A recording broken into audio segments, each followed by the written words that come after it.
ಕೇಳುವುದಕ್ಕೆ ಸಾಧ್ಯವಿದೆ. ಆದರೆ ಇಲ್ಲಿ ಹಾಗಲ್ಲ, ಕೃಷ್ಣನ ಹೆಸರೇ ಕೇಳಿ ಬರುತ್ತಾ ಇದೆ. ಏನು ಕೇಳುವುದಿಲ್ಲ? ಅಷ್ಟು ಮಾತ್ರವಲ್ಲ, ಸರಿಯಾಗಿ ನೋಡು, ಸರಯೂ ನದಿಯಲ್ಲಿ ಕಾಣಿಸುತ್ತಿಲ್ಲ. ಎಲ್ಲದಕ್ಕೆ ಸಾಕೇತ ಸಾಮ್ರಾಜ್ಯದ ಸಂಕೇತವಾದಂತಹ ಸ್ತಂಭವನ್ನು ನಾವಿಂದು ಕಾಣುತ್ತಾ ಇಲ್ಲ. ನಾನು ಗೋಚರವೇ ಮಾಡಲಿಲ್ಲ. ಹಾಗಾದ್ರೆ ನಾವು ಬಂದದ್ದು ಅಯೋಧ್ಯೆಗಲ್ಲ ಎನ್ನುವುದಂತೂ ದಿಟವಾಯಿತು. ಹಾಗಾದರೆ ಮಥುರೆಗೆ ಕೃಷ್ಣನ ಊರಿಗೆ ಬಂದಿದ್ದಾರೆ. ಅಮ್ಮ, ಯಾವ ಉದ್ಯಾನವಾದರೆ ನಮಗೇನು? ಏನು? ಅಲ್ಲಿ ಕಾಣಿಸ್ತಾ ಇದೆ ಮಾವು, ಅಲ್ಲಿ ಹಲಸು, ಅಲ್ಲವೇ ಪನ್ನೇರಳೆ. ಇಷ್ಟು ಸಮಯ ರಾಮನಾಮ ಧ್ಯಾನದಿಂದ ಹಸಿವೆಯ ಗೋಚರವೇ ಇರಲಿಲ್ಲ. ಈಗ ಸ್ವಲ್ಪ ಹೊಟ್ಟೆ ಬಾಹ್ಯ ಜಗತ್ತಿಗೆ ಬಂದುದರ ಪರಿಣಾಮವಾಗಿ ಹಸಿವೆ ಗೋಚರವಾಗುತ್ತಿದೆ. ತಮ್ಮ, ಬಿಡುವುದು ಬೇಡ. ಹಲಸು, ಮಾವು, ಪನ್ನೇರಳೆ ಸಿಕ್ಕಿದ್ದನ್ನು ತಿನ್ನುತ್ತಾ ತಿಂದರೆ ಸಾಲದು, ಉದ್ಯಾನವನನ್ನು ಹಾಳು.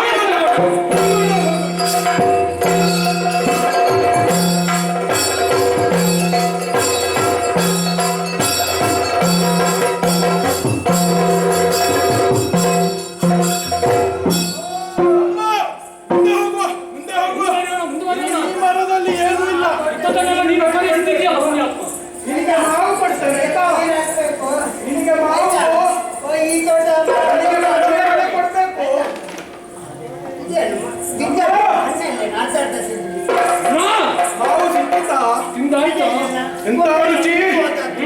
ಹಲಸು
ತಮ್ಮ ಮಾತಾಡಬೇಡ. ನೀಗೆ ಬಿಟ್ಬಾರ್ದು.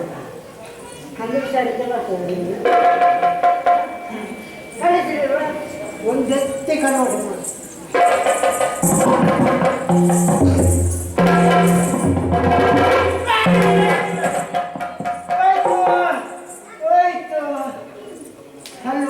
ಹೋದ್ರೆ ಒಳ್ಳೆದಾಯ್ತು. ತಮ್ಮ, ಇದು ಮರ ಗಟ್ಟಿಲ್ಲ. ಅವರ ತಲೆಗೆ ಬೀಳಿಸುವ ಗೊಬ್ಬರ ಸರಿ ಹಾಗಿಲ್ಲ. ಕಾಳು ಬಿಸಾಡಿದ್ರೆ ಹಿಡಿದು ಹಿಂದೆ ಬಿಸಾಡ್ತಾರೆ. ಒಂದು ಅದರಲ್ಲಿ ಕೊಟ್ಟು ಬಂದ ಕೆಲಸ ಮಾಡಿ ಕೊಂಡು ಕೊಡೋದು.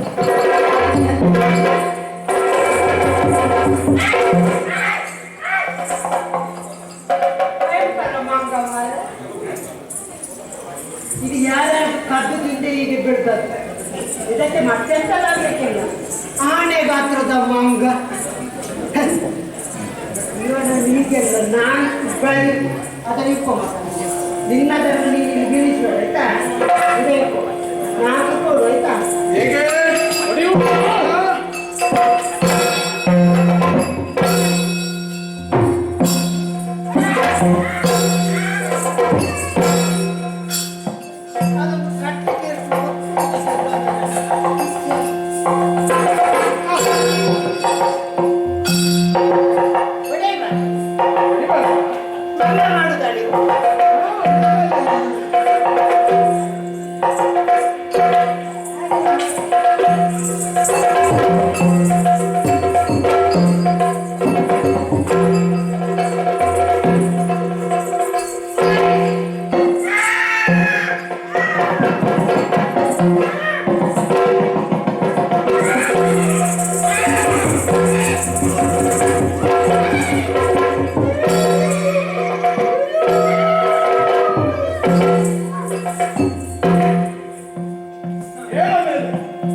ಹಸಗುಳಿ ಆಗ್ತದ ಈ ಮರದ ಕಾಂಡವು ಇವನ ಕೈಯಷ್ಟೇ ದಪ್ಪ.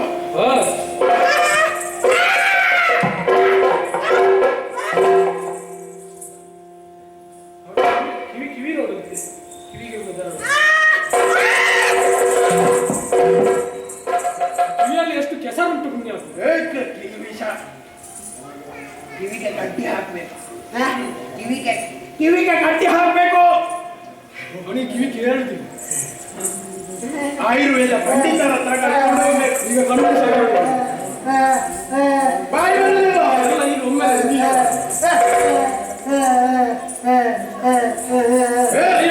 ಇವಾಗ ಅವನಿಗೆ ಬಾಯಿ ಬರುವುದಿಲ್ಲ. ಇವರಿಗೆ ಭಯ ಆಗಿದೆ. ಭಯದಲ್ಲಿ ಮಾತೇ ಇವನ ಯಾರಿಗೆ ನಿನ್ನ ಮಗಳ ಒಡೆಯನ ಮಗಳ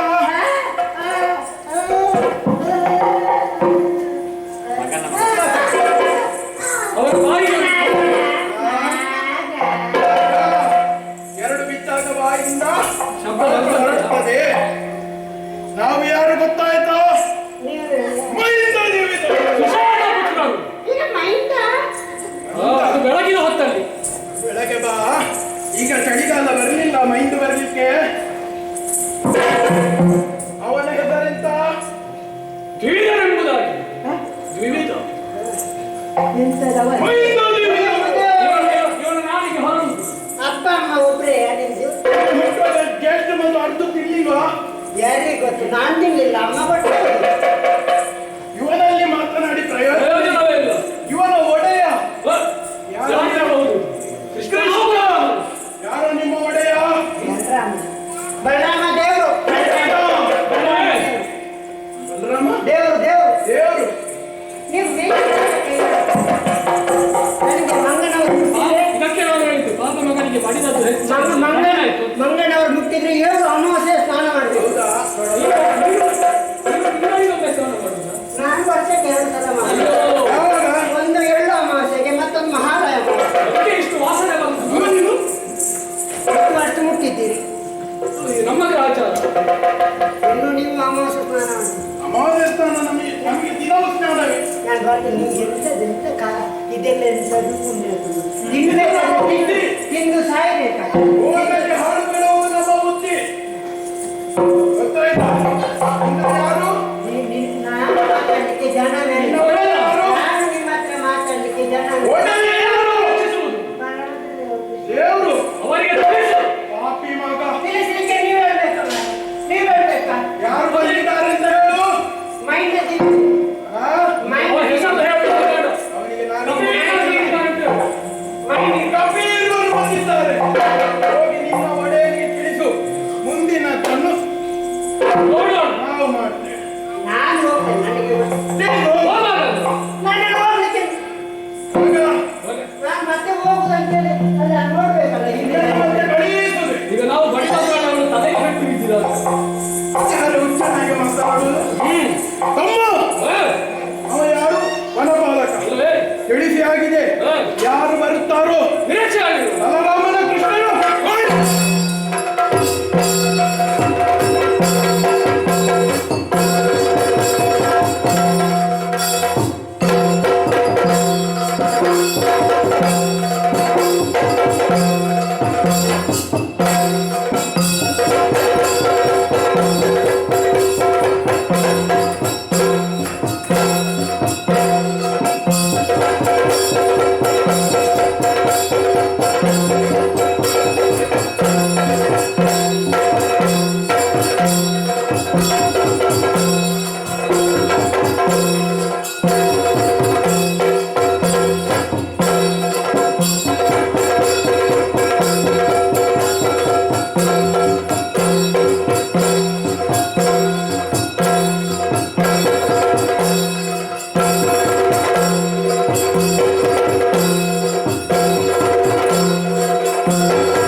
ನಾವು ಸೇರಿಕೊಂಡೆವು. ಅಲ್ಲಿ ಅರಸನಾದಂತಹ ಜರಾಸಂಧನು ನಮ್ಮೀರುವರನ್ನು ತೆಗೆದು ಸಮುದ್ರಕ್ಕೆ ಎಸೆಯಲ್ಪಟ್ಟ. ಆದರೆ ಅಲ್ಲಿಯೇ ಇರುವಂತಹ ಪ್ರಶಸ್ತನೇ ದೀಪವನ್ನು ಸೇರಿಕೊಂಡಂತಹ ನಾವು ದೇವಶಿಲ್ಪಿಯಾದಂತಹ ವಿಶ್ವಕರ್ಮನನ್ನು ಅಲ್ಲಿಗೆ ಬರಿಸಿ ದ್ವಾರಕೆ ಎಂಬ ಪಟ್ಟಣವನ್ನು ನಿರ್ಮಾಣ ಮಾಡುವಂತೆ ಅವರಿಗೆ ಆದೇಶಿಸಿದೆವು. ಅದೇ ರೀತಿ ದ್ವಾರಕಾ ನಗರವನ್ನು ನಿರ್ಮಾಣ ಮಾಡಿ ಅಲ್ಲಿಯ ಅಧಿಕಾರವನ್ನು ಈ ಬಲರಾಮನು ಸ್ವೀಕರಿಸಿ ಅಲ್ಲಿಯ ಆಡಳಿತೆಯನ್ನು ನಾನು ಮಾಡ್ತಾ ಇದ್ದೇನೆ. ಅಲ್ಲದೆ ನನ್ನ ತಮ್ಮನಾದಂತಹ ಶ್ರೀಕೃಷ್ಣ ಅಲ್ಲಿಯ ಯುವರಾಜನಾಗಿ ಮೆರೆಯುತ್ತಾ ಇದ್ದಾನೆ. ಅಷ್ಟು ಮಾತ್ರವಲ್ಲ, ದ್ವಾರಕೆಯ ಪ್ರಜೆಗಳು ನನ್ನನ್ನು ಕೃಷಿ ಸಾಮರ್ಥ್ಯದ ದೇವತೆ ಎಂಬುದಾಗಿ ಕೊಂಡಾಡುತ್ತಾ ಇದ್ದಾರೆ. ಯಾಕೆ ಗೊತ್ತಾ? ಪ್ರಜೆಗಳು ಕೃಷಿ ಮಾಡುವಂತಹ ಉಪಕರಣವನ್ನೇ ಈ ಬಲರಾಮನು ಆಯುಧವನ್ನಾಗಿ ಸ್ವೀಕರಿಸಿದ್ದಾರೆ. ಅದೇ ಫಲ ಸಾಮಾನ್ಯ ಭಾಷೆಯಲ್ಲಿ ಹೇಳುತ್ತಿದ್ದರೆ ನೇಗಿಲು ಎಂದು ಹೇಳಬಹುದು. ಅದು ಅಷ್ಟು ಮಾತ್ರವಲ್ಲ, ನನ್ನ ಸಾಂಸಾರಿಕ ಜೀವನವನ್ನು ಹೇಳುತ್ತಿದ್ರೆ ನಾನು ಮುದುಕಿಯ ಗಂಡ ಎಂಬುದಾಗಿ ಪ್ರಜೆಗಳು ಕೆಲವರು ಹೇಳ್ತಾ ಇದ್ದಾರೆ. ಆದರೆ ಯಾವ ರೀತಿ ಗೊತ್ತೇ? ಮುದುಕಿಯ ಗಂಡ ಅಲ್ಲ, ಆ ನನ್ನ ಮಡದಿಯಾದಂತಹ ರೇವತಿಯ ತಂದೆ ರೈವತನು ತನ್ನ ಮಗಳಿಗೆ ಸರಿಯಾದಂತಹ ವರ ಯಾರು ಎಂಬುದಾಗಿ ಸತ್ಯಲೋಕವನ್ನು ಪ್ರವೇಶ ಮಾಡಿ ಬ್ರಹ್ಮನಲ್ಲಿ ಕೇಳುವುದಕ್ಕೆ ಹೋದರಂತೆ. ಆವಾಗ ಹೋಗುವಂತಹ ದಾರಿಯಲ್ಲಿ ಆಹಾ ಊಹು ಎಂಬ ಗಂಧರ್ವರ ಗಾನವೈಭವ ನಡೆಯುತ್ತಿತ್ತಂತೆ. ಅದನ್ನು ನೋಡಿದಂತ ಅವರು ಅಲ್ಲೇ 2 ದಿವಸ ಕಳೆದು 3ನೇ ದಿವಸ ಬ್ರಹ್ಮನಲ್ಲಿ ಹೋಗಿ ಕೇಳಿದರಂತೆ ತನ್ನ ಮಗಳಿಗೆ ಸರಿಯಾದ ವರ ಯಾರು ಎಂಬುದಾಗಿ. ಆವಾಗ ಹೇಳಿದಂತ ಮಾತೇನು? ನೀನು ಬಂದು 2 ದಿವಸ ಕಳೆದು 3 ದಿವಸವಾಯಿತು. ಆದರೆ ಈ ಸತ್ಯಲೋಕದಲ್ಲಿರುವಂತಹ 1 ದಿವಸ ಭೂಲೋಕದಲ್ಲಿ 1 ಯುಗಕ್ಕೆ ಸರಿಯಾಗುತ್ತದೆ. ಇಲ್ಲಿ 2 ಯುಗ ಕಳೆದು ಹೋಯಿತು, 3ನೇ ಯುಗ ಪ್ರಾರಂಭವಾಗಿದೆ. ಇದೀಗ ದ್ವಾಪರಾಯುಗ ನಡೆಯುತ್ತಾ ಇದೆ ಭೂಲೋಕದಲ್ಲಿ. ದ್ವಾಪರಾಯುಗದಲ್ಲಿ ದ್ವಾರಕೆಯನ್ನು ಆಳುತ್ತಿರುವಂತಹ ಬಲಭದ್ರ ದೇವ ನಿನ್ನ ಮಗಳಾದಂತಹ ರೇವತಿಗೆ ಸರಿಯಾದಂತಹ ವರ ಎಂಬುದಾಗಿ ಹೇಳಿದ. ಅದೇ ರೀತಿ ರೇವತಿಯನ್ನು ನಾನು ಮದುವೆಯಾದೆ. ಆದರೆ 3 ಯುಗ ಕಳೆದರೂ ಕೂಡ ಆ ರೇವತಿ ಅದೇ ರೀತಿ ಯೌವನವತಿಯಾಗಿ ಇದ್ದಾಳೆ. ಆದರೆ ಮುದುಕಿ ಎಂದರೆ ಅದು ತಪ್ಪಲ್ಲವೇ? ಅದು ಹೋಗಲಿ, ಅವಳನ್ನು ಮದುವೆಯಾಗಿ 3 ಮಕ್ಕಳನ್ನು ನಾನು ಪಡೆದೆ. 2 ಗಂಡು ಮಕ್ಕಳು, ಒಬ್ಬಾಕೆ ಹೆಣ್ಣು ಮಗಳು. ಇದು ನಮ್ಮ ಸಂಸಾರದ ವಿಚಾರ. ಆದರೆ ಯಾರೋ ಬಂದಿದ್ದಾರಲ್ಲ, ಯಾರದು?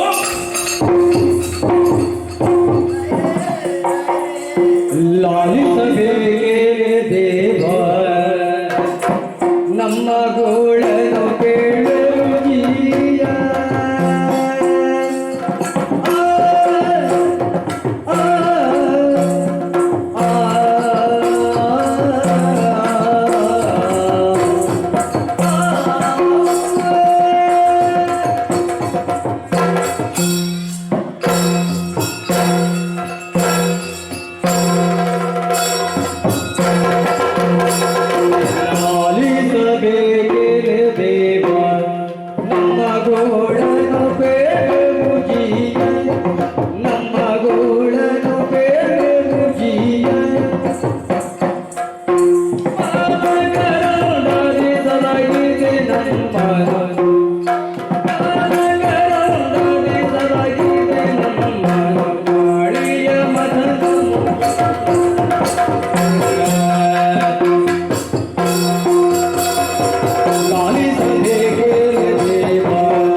ಎಂತದು? ವನಪಾಲಕರು. ಹೌದು, ಏನಾಯ್ತು? ನೀವೇ ಹೇಳಿದ್ದೀರಲ್ಲ, ನೀರು ಹಾಕಿಕೊಂಡು ಕಾಯ್ತಾ ಇರ್ಬೇಕು. ಯಾವುದು? ನೀರು ಹಾಕ್ಬೇಕು. ನೀರು ಹಾಕಬೇಕು. ಬೆಳಗ್ಗೆ ಎದ್ದು ನೀರು ಹಾಕಬೇಕು. ಎಲ್ಲಿಗೆ? ವನಕ್ಕೆ, ಉದ್ಯಾನವನಕ್ಕೆ. ಹಾಗೆ ಹೇಳ್ಬೇಕು, ಸರಿಯಾಗಿ ಹೇಳು. ಹೌದು ರಾಯರೇ. ಏನಾಯ್ತು? ನಾವಲ್ಲಿ ವನಕ್ಕೆ ನೀರು ಹಾಕಿ ಎಂತದ್ದು ರಾಯರೇ ಈ ಸಲ ಒಂದು ನಮ್ಮನ್ನು ಎಂತಾಯ್ತು? ನೋಡ್ಲಿಕ್ಕಿಲ್ಲ ಅಂತ. ಯಾವುದು? ಬೆಳೆ ಬೆಳೆ ನೋಡ್ಲಿಕ್ಕಿಲ್ವೋ? ಹಣ್ಣು ಏನಾಯ್ತು? ಮಳೆ ಬರ್ಲಿಲ್ವೋ? ಅಲ್ಲ ಮತ್ತೆ ಆರಬಾರಕ್ಕೆ ಸರಿಯಾಗಿ ಬಂದಿದೆ. ಏನಾಯ್ತು ಅವಾಗ? ಹಣ್ಣಿಗೆ ಇಷ್ಟಿಷ್ಟು ದೊಡ್ಡದು. ಕೊಯ್ಲಿಕ್ಕೆ ಸಿಗ್ಲಿಲ್ವೋ? ಕೊಯ್ಲಿಕ್ಕೆ ಕೈ ಹಾಕ್ಬೇಕಾದ್ರೆ ಇರ್ಬೇಕಲ್ಲ ಅದು. ಏನಾಯ್ತು? ನಿಮಗೆ ಆದ್ರೂ ತರ್ಬೋದು, ನಿಮ್ಗೆ ಅಂದ್ರೆ ಕೊಡ್ತದ್ದಾದ್ರೂ ಆಗಿದೆ. ನನಗೆ ಅಲ್ಲ ಏನು ಸರಿಯಾಗಿ ಮಗಳು? ಇಲ್ಲ ನಿಮ್ಗೆ ಒಂದು 3-4 ದಿವಸ ಬಿಟ್ಟು ಅದು ಹಣ್ಣಾಗ್ತದೆ. ಅದು ಕೊಳೆಗಿಲ್ವೋ? ಅದರಲ್ಲಿ ನಮಗೆ ಪಾನಿ ಆಗ್ತದೆ. ಪಾನಿ ಆಗ್ತದೆ. ಪಾನೀಯವಾಗುತ್ತದೆ. ಹೌದು. ಏನ್ ಮಾಡ್ಲಿಕ್ಕೆ ಅದು? ಕೃಷ್ಣದೇವರಿಗಾದ್ರೆ ಎಲ್ಲ ಹಾಗಾಗ್ಲಿಕ್ಕೆ ನನಗೆ ನೀನು ನನ್ನ ವಿಚಾರವನ್ನು ನೀನು ಮಾತ್ರ ತಿಳಿದವರು, ಬೇರೆ ಯಾರಿಗೆ ಗೊತ್ತಿಲ್ಲ. ಏನಾಯ್ತು? ತಂದಿದ್ಯಾ ನೀನು ಪಾನೀಯ ತರ್ಲಿಕ್ಕೆ? ಏನು ಪಾನೀಯ ಮಾಡ್ಲಿಕ್ಕೆ ಅಂತ ಉಂಟಂತೇಳಿ ಕೊಳೆಯಲಿಲ್ವ? ಏನು ಕೊಳೆಯಲಿಕ್ಕೆ ಅದು ಬೆಳೆಯಲಿಕ್ಕೆ ಬಿಡಲಿಲ್ಲ, ಕೊಳೆಯಿದೆ. ಹೌದಾ? ಏನಾಯ್ತು? ಅರೆ ಅದು ಅದಕ್ಕೆ ಕಿತ್ತು ಕೆಳಗೆ ಅರ್ಧ ಕೆಳಗೆ ಅದನ್ನು ಎಂತ ಪಕ್ಷಿಗಳು ಬಂದಿದ? ಆಮೇಲೆ ಮತ್ತೇನು? ನಾನು ಅಂದಲ್ಲಿ ಮಾಡು. ಈಗ ಯಾರು ಇಲ್ಲಿಗೆ ಬರ್ಲಿಕ್ಕೆ? ನಿಮ್ಮನ್ನು ಕಾಯುವುದಕ್ಕೆಲ್ಲ ಅಲ್ಲಿ ಇದ್ದದ್ದು. ಮತ್ತೆ ಯಾಕೆ? ನಾವು ಕಾಯ್ತಿರ್ಬೇಕಾದ್ರೆ ಯಾರು ಬಂದು ನೋಡುದು ಅಂತಾರೆ ಮಂಗಳಾಯ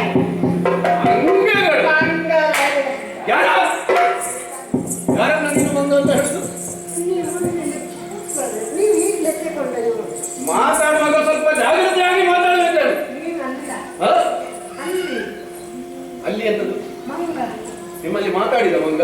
ಮಾತಾಡುವ ಮಂಗವ ಇದು? ನೀವು ನೋಡ್ಬೇಕಿತ್ತು. ನಾನೇನು ಮಂಗನನ್ನು ನೋಡ್ಲಿಲ್ವಾ? ಇನ್ನಂತ ಮಂಗ ಅದೆಷ್ಟೋ ನಾನು ನೋಡಿದ್ದೇನೆ. ಅದೇ ನನಗೆ ಅಲ್ಲ ಹೇಳ್ಬೋದು. ನೀವೊಂದು ಮಂಗ ನೋಡಿದ್ದೆ. ನಾನು ನೋಡಿದ ಮಂಗ ನೀನು ನೋಡ್ಲಿಲ್ಲ. ನಾನೇನು ಈ ಮಂಗದಿಂದ ಉಪದ್ರ ಆಗ್ತದೆ, ನಮ್ಗೆಲ್ಲ ಹಣ್ಣೆಲ್ಲ ಹಾಳಾಗ್ತದೆ ಅಂತ ಹೇಳಿ ಆಚೆ ಈಚೆ ನೋಡದೆ ಒಂದು ಹೌದಾ? ನೀನು ಮಾತ್ರ ಮತ್ತೆ ಇವ ಬಿಸಾಗ್ಲಿಲ್ವಾ?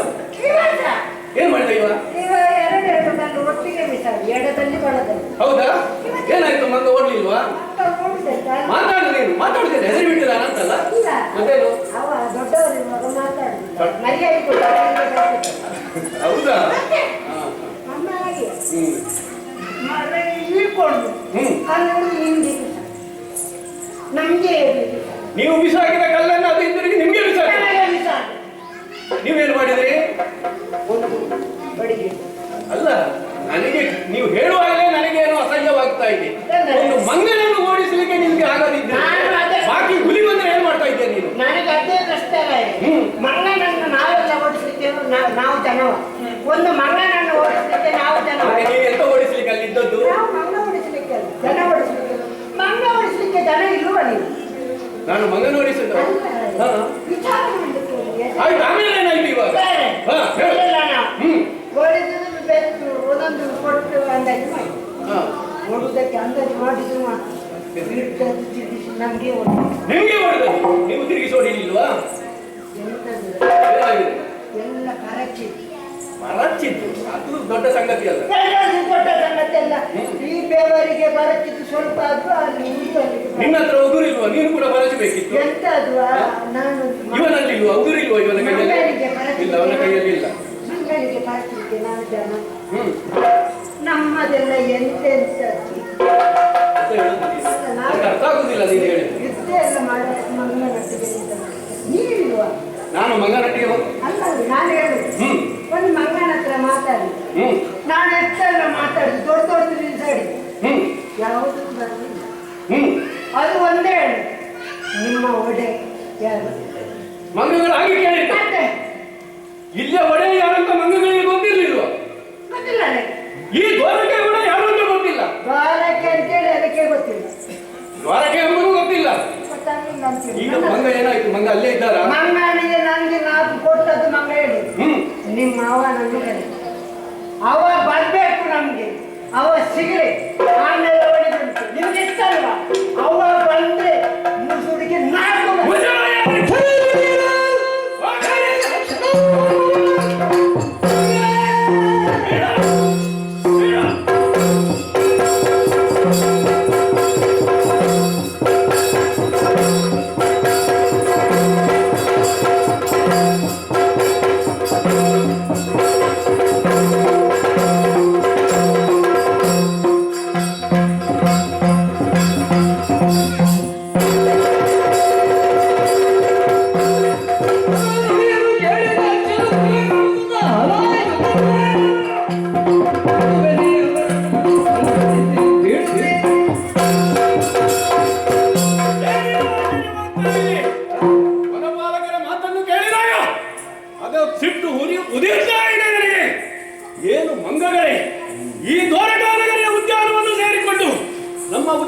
ಮಂಗಗಳನ್ನು ಹುಡಿ ಮಾಡುವುದಕ್ಕೆ ಬಂದಂತಹ ಮಂಗಗಳು ಸಾಮಾನ್ಯವಲ್ಲವೇ?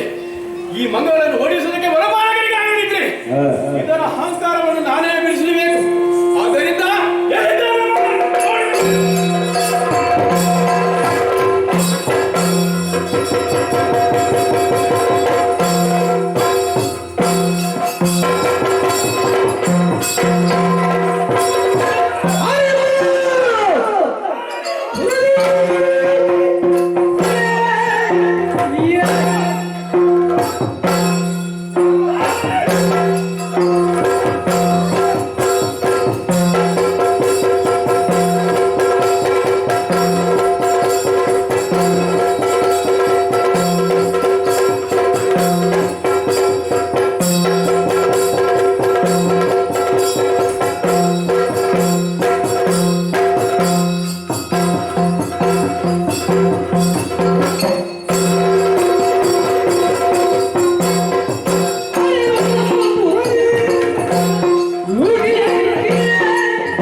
ಜಾತಿಯವರೇ, ನಾನು ಎಣಿಸಿದ್ದು ಉದ್ಯಾನವನವನ್ನು ಗೂಡಿ ಮಾಡಿದ್ದು ಕೇವಲ ಮರದಿಂದ ಮರಕ್ಕೆ ಲಂಘಿಸುವಂತಹ ಸಾಮಾನ್ಯ ಮಂಗಗಳೆಂದು ತಿಳಿದೆ. ಆದರೆ ಇವಾಗ ನೋಡುವಾಗ ಬಾಳೆಹಣ್ಣನ್ನು ತಿನ್ನಂತಹ ಮಂಗಗಳು ಇದಲ್ಲ, ದೊಡ್ಡ ದೊಡ್ಡ ಹಸಿರನ್ನೇ ತಿನ್ನಂತಹ ಮಂಗಗಳು. ಬಹಳ ರುಚಿ ಉಂಟು. ಹೌದಾ? ಆ ತೋಟದ ಮಾವಿನ ಹಣ್ಣುಗಳನ್ನೆಲ್ಲ ತಿನ್ನಂತಹ ನಿಮ್ಮನ್ನು ಈ ರೀತಿಯಾಗಿ ಬಿಡುತ್ತೇನಂತ ಭಾವಿಸಿದ್ದೀರಾ? ಏನೋ ಈ ನನ್ನನ್ನು ಲೆಕ್ಕಿಸದೆ ಯಾರಲ್ಲಿಯೂ ಕೇಳದೆ ನಮ್ಮ ಉದ್ಯಾನವನ್ನು ಸೇರಿಕೊಂಡಿದ್ದೀರಿ ಎಂದಾದರೆ ನಿಮ್ಮ ಅಹಂಕಾರವನ್ನು ಬಿಡಿಸಬೇಕಾದ ನನ್ನ ಕರ್ತವ್ಯ. ಆದ್ದರಿಂದ ಬಿಡುತ್ತೇನೆ.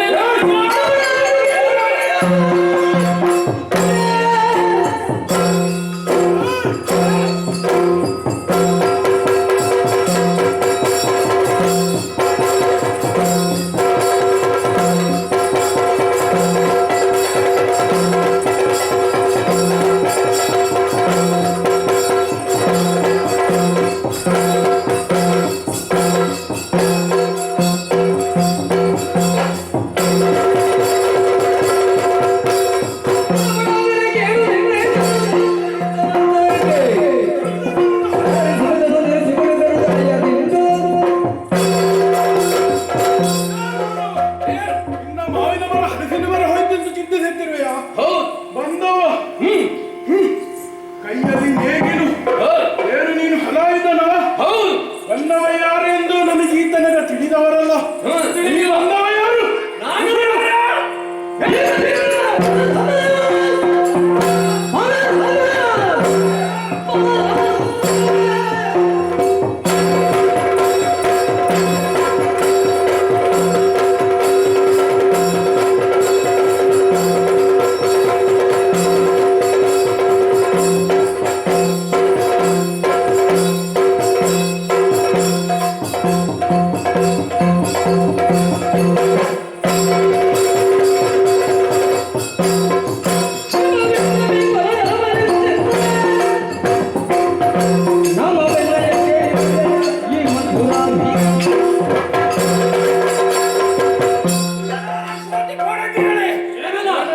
ನೀವು ಯಾರು ಎಂಬುದಾಗಿ ನನಗೆ ಗೊತ್ತಿಲ್ಲ. ಅಯ್ಯೋ, ನಾನು ಯಾರು ಎಂಬುದಾಗಿ ನನ್ನನ್ನೇ ಪ್ರಶ್ನೆ ಮಾಡ್ತಾ ಇದ್ದೀರಲ್ಲ. ತಿಳಿದುಕೊಳ್ಳಬೇಕು ಅಂತಾದ್ರೆ ನೀನು ಯಾರು ಎನ್ನುವುದರ ಬಗ್ಗೆ ಗೊತ್ತಾಗುದಿಲ್ಲ. ಹೌದಲ್ಲ? ಈ ದ್ವಾರಕಾನಗರದ ಒಡೆಯ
ಇಲ್ಲ.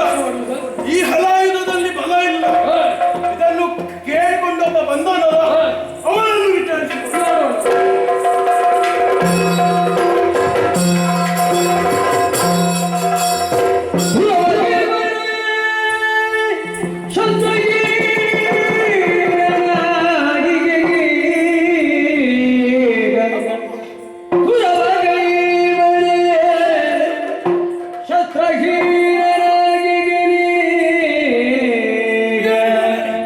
ತಿರುಗಿ ಹೋಗಲು ಕಪಿ ಬಿಡನು ತಿರುಗಿ ಹೋಗಲು ಕಪಿ ಬಿಡನು ತರುವಿನು ಅಟ್ಟಟ್ಟಿ ಬಡಿವನು ಮೂರ್ಖನು ತರುವಿನು ಅಟ್ಟಟ್ಟಿ ಬಡಿವನು ಮೂರ್ಖನು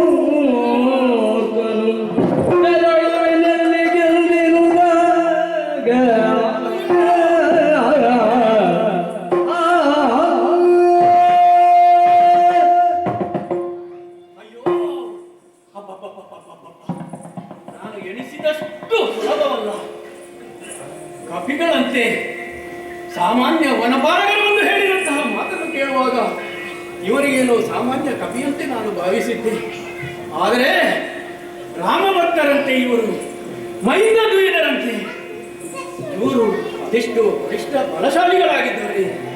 ಪ್ರಪಂಚವೇ ನನ್ನನ್ನು ಬಲಭದ್ರ ದೇವ ಪೌರುಷಶಾಲಿ ಎಂಬುದಾಗಿ ಹೊಗಳ್ತಾ ಇರುವಾಗ ಕೇವಲ ಈ ಸಾಮಾನ್ಯ ಮಂಗ ಎಂಬಂತಹ ಇವರಲ್ಲಿ ನಾನು ಸೋತೆ ಅಂತಾದರೆ ಎಂಥ ನಾಚಿಕೆ ಕೇಳು. ಆದರೆ ಏನು ಮಾಡೋಣ, ಯುದ್ಧಕ್ಕೆ ಹೋಗುವಂತಹ ಮೊದಲು ತಮ್ಮನಾದಂತಹ ಕೃಷ್ಣನಲ್ಲಿ ಒಂದು ಮಾತನ್ನು ಕೂಡ ಹೇಳದೆ ನಾನು ಮುಂದುವರಿದ ರೀತಿಯಲ್ಲಿ ಇದ್ದೇನೆ. ಆದ್ದರಿಂದಲೇ ಈ ರೀತಿ ನನ್ನ ಪಾಲಿಗೆ ಸೋಲಾಯಿತು ಎಂಬುದಕ್ಕೆ ಸಂಶಯವೇ ಇಲ್ಲ. ಏನು ಮಾಡೋಣ, ಇನ್ನು ಇಲ್ಲಿ ನಿಲ್ಲುವುದಲ್ಲ. ಕಪಿ ಬಂದು ಇನ್ನೂ ನನಗೆ ಹೊಡೆಯಬಹುದು. ನನ್ನ ಕೈಯಲ್ಲಿರುವಂತಹ ಆಯುಧವನ್ನೂ ಕೂಡ ಅವುಗಳು ಕಸಿದುಕೊಂಡವು. ಹೀಗೆ ಇರುವುದಲ್ಲ, ಆದಷ್ಟು ಶೀಘ್ರವಾಗಿ ಕೃಷ್ಣನಿಗಾಗಿ ಹೋಗ್ತೇನೆ.